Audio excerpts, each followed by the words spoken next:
more than 120 lawyers have banded together in England to refuse to prosecute climate protesters such as Just Stop Oil, Insulate Britain and Extinction Rebellion, whose tactics include gluing themselves to roads to stop traffic. Now, the group's lawyers are responsible is made up of barristers, solicitors and academics, but the declaration breaks their professional code of conduct, which means that they have to keep personal politics out of their job. Well, this is going to be a fascinating discussion, isn't it? Joining me in the studio, Harry Wilkinson, Head of Policy at Net Zero Watch, activist Donnachadh Mccarthy, and Paul Powlesland, a lawyer refusing to prosecute climate protesters. Paul, let's start with you, seeing as you're part of this group, this 120. Just lay out to us what it is you're hoping to achieve and what you've all agreed. Well, there's actually two parts to it. So the first is the one that's taken, I think, more of the headlines, which is the non-prosecution of peaceful climate activists. And the second is not helping to facilitate new fossil fuel expansion projects. And actually, that's actually more relevant to me because I'm a civil law barrister, so I actually don't do criminal prosecution. So that second one is more my thing. So that I understand. So, for example, if Shell or BP asked you to act on their behalf in a court case, you'd say, sorry, no, I'm not going to do that based on being part of this group, based on my ethics. No, it's not necessarily about representing them at all. So, for instance, if the head of an oil company was on criminal prosecution for corporate manslaughter or something, then we would represent them. It's very specifically not assisting them with new fossil fuel expansion projects because we know what the consequences of those projects will be because the IPCC has told us. And so it's the subtle distinction between, subtle but important distinction between we will represent people who are accused of a crime, but we won't help them to continue committing that crime. And that's a really important distinction. And give us a sense of why this contravenes your rules as a barrister, because isn't it the case that you're not allowed to let sort of ethics, well, ethics is obviously important to your job, but personal politics interfere with people's right to defence? Yeah, I should just say that the Bar Standards Board hasn't actually told me if it is or isn't allowed yet. I've written a letter saying I think it's actually probably OK because I haven't actually refused any instructions yet, but it may be in breach. We're not quite sure yet. But it does. I think it's fair to say that it does contravene a principle that lawyers hold highly, which is that we should represent anyone. But we think, firstly, that the climate crisis is so serious that these two principles need to be upheld, and also that we need to reweight the scales a bit. The fact is that lawyers acting for fossil fuel companies have helped facilitate 1.6 trillion worth of new fossil fuel projects since 2017, since the Paris Agreement. And how much have those lawyers acted for climate protests or those trying to stop the climate crisis? Very, very few. So what this declaration does is just help to tip the scales back a little bit. Good context. I want to come back to you to find out how that's working in practice. And also, I think the Bar Association is going to find out this evening that you're on television talking about it. I have written a letter telling them what I've done, so they're fully aware. Donnachadh and Harry, I want to come to you both, because, Harry, you're with a head of policy at Net Zero Watch. Now, this organisation talks a lot about net zero and kind of, I think it's fair to say, sort of campaigns against the concept of net zero. When you listen to Paul describe why he doesn't want to act for people that expand fossil fuels, can't you understand that argument? I think this is incredibly irresponsible because lawyers are there to underpin the legal system. What are we fighting to save if you are a climate activist? Hopefully a flourishing society. And we're very fortunate in this country to actually benefit from trust in the rule of law, and anyone who can find themselves in a court of law should be able to expect that the court system is going to treat them without any suggestion that personal political views will come into this. So while I appreciate there are some qualifications here, I think it sends out the wrong message that actually the law depends on people's personal political views, when actually, you know, this is about judging whether people have breached the law. That is a matter for barristers to debate, and that's what they should stick to. Donnachadh, I'll come to you on the climate activist shortly, but Paul, irresponsible of you? No, and I think that's a slightly naive view of the way the legal system and justice system works. As I said before, what we're actually seeing is not that we're all equal before the courts. The fact is that almost all of your viewers out there do not have the money that would allow them to employ these lawyers that the fossil fuel companies are using. And let's be clear, the fossil fuel industry is one of the richest industries that has ever existed. Of course they're going to use their wealth to try and get lawyers to act in their interests. And that's what that's leading to is a situation where they are actually getting things weighted unfairly in their favour. And similarly with prosecution, it's not as simple as saying, oh, you've broken the law, everyone gets prosecuted equally. They do not.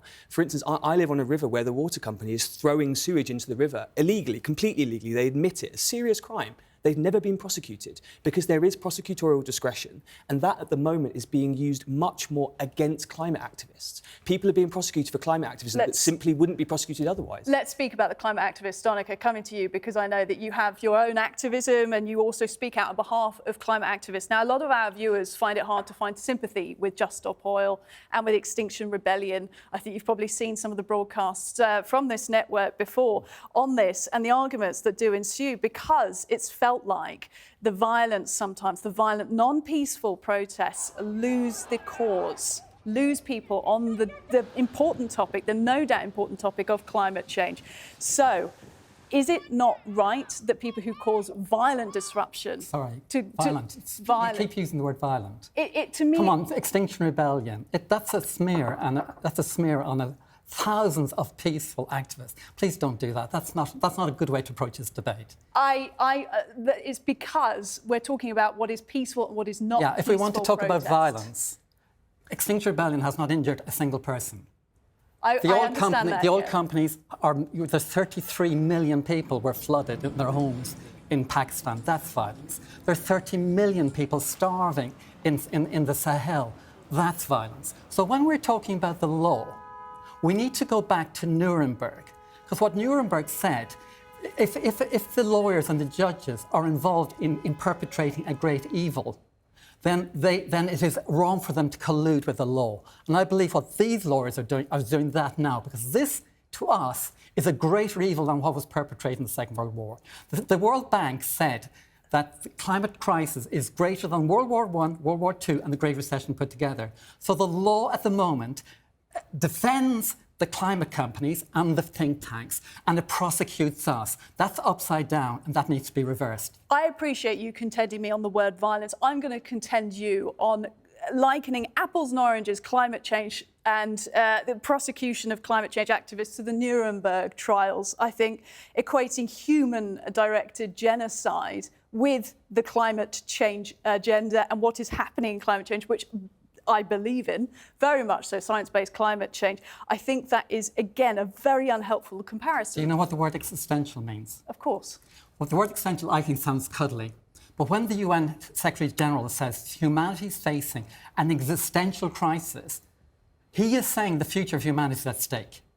And what's happening at the moment is the law backs those who are threatening our existence, the oil companies and the think tanks, and it actually prosecutes us.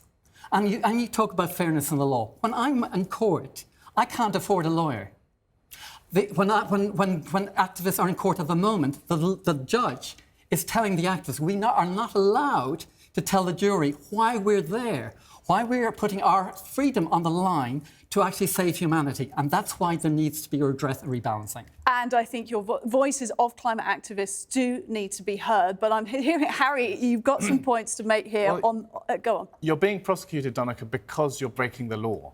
We have laws in this country. We have to respect them. And let's be real here. They are putting lives at risk. Ambulances haven't been able to reach hospitals that is not true. Because of activists who have been blocking the road. That's a Daily Mail. And there's been a number of cases where this is seriously impacting on the emergency services. And let's remember, it isn't cynical fossil fuel companies that just want to burn fossil fuels for the sake of it.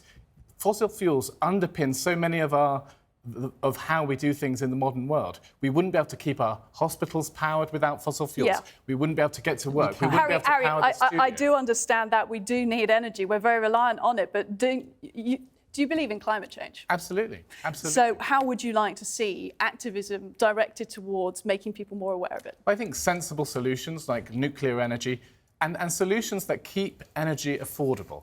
Because actually, if energy prices rise, as we've seen over the course of the energy crisis, people will be thinking, you know, this isn't going to improve my living standards.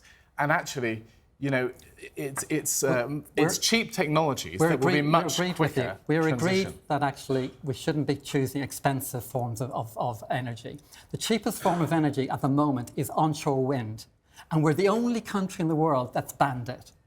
Isn't that extraordinary? And this organisation lobbied in 2013 to actually stop the insulation programme. Lord Lawson, as part of his organisation, lobbied, and that meant that 9 million homes didn't have their homes insulated, and they paid the price this winter with not only with fuel poverty, but a lot of them with their lives, because 9,000 to 8,000 people die in Britain every year because their homes are not insulated. So I think this organisation, when we talk about the law, and he says we must obey the law, but the law backs him and not us. It actually allows... Let's hear from the law. Let's round off just a bit by hearing from the law. I don't think I should call the law, but... What I'm hearing from both of these gentlemen, Donnachadh and Harry, is that we want to see leadership coming from elsewhere in society, other than just activists. You want to see companies, government, everyone else leading. So having a band of lawyers doing this, do you think you can make a difference? I think it already has. I think it's inspired many other lawyers around the world. So other lawyers have contacted us saying, people in the UK are doing this, we can do this too. And also other activists, when they see lawyers standing up and actually doing something on principle, on conscience, I think that has a real power to it. And also say, just in response to Harry's point about, yes, of course we need fossil fuels at the moment, but we need to begin the transition as soon as possible, which is why our declaration doesn't say we will never act for a fossil fuel company. It very specifically states we will not help them to do fossil fuel expansion, because we know from the IPCC what the consequences of that will be. So we can have fossil fuels now for the transition, but we need to start very quickly in that transition. And fossil fuel companies are deliberately obscuring and blocking that transition because it's in their monetary interest to do so, and they're using lawyers to do that. If we don't see more oil and gas extraction and fund it, then we will see prices rise. And those price rises will cause one argument, Harry, is prices and cost of living, and we are all feeling it. The other is the future of the planet and the future of our existence. Gentlemen, it's been fascinating. I've learnt a lot this evening. Great to have you debating this with us and teaching us about what lawyers are doing in all of this.